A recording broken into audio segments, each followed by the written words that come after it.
For weeks during the pandemic spring and summer of 2020, thousands of San Diego residents took to the streets around the county, protesting racial injustice and police misconduct in the wake of the May 25 killing of George Floyd at the hands of Minneapolis police. Floyd's excruciating death, with then-Officer Derek Chauvin's knee on Floyd's neck, was captured on a now-famous cell phone video that, once shared on social media, set off weeks of protests around the world. What the demonstrators in San Diego did not know in those weeks was that a similar death had occurred months before. On the evening of October 15, 2019, in the heart of downtown, 24-year-old Angel Zapata Hernandez had died while handcuffed and restrained at the hands of two Metropolitan Transit Service security workers, one of whom knelt on his neck for 6 minutes and 7 seconds. At the very time the protesters were filling the streets demanding change, police and prosecutors were reviewing Zapata Hernandez's death, which like Floyd's was also captured on videotape in agonizing detail.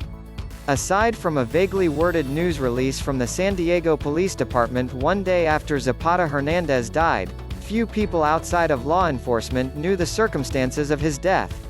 It was not until Monday, when Metropolitan Transit Service Board Chairman Nathan Fletcher and Zapata Hernandez family lawyer Eugene Iredale announced at a news conference that the transit system was settling a claim from family for $5 million, that the video, which contains scenes that some viewers may find disturbing, was released publicly. The reasons why Angel Zapata Hernandez's death was all but hidden from public knowledge for nearly 18 months are many.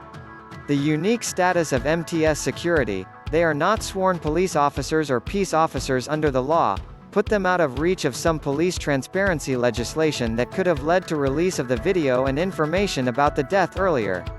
A state law that took effect 3 months before Zapata Hernandez's death mandates the release of body camera video within 45 days in instances when police shoot someone or use force that results in death or great bodily injury, with some exceptions.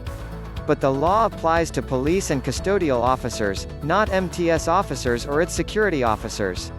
Without video recorded by witnesses or video released by police, the only information about Zapata Hernandez's death at the time came from a San Diego Police Department statement that omitted crucial details, including the fact that the officers kept their knees and hands on Zapata Hernandez for several minutes.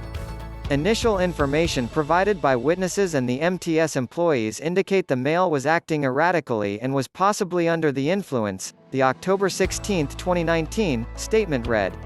The witnesses did not see any use of force by the MTS employees other than trying to hold the male down on the ground as he kicked and screamed.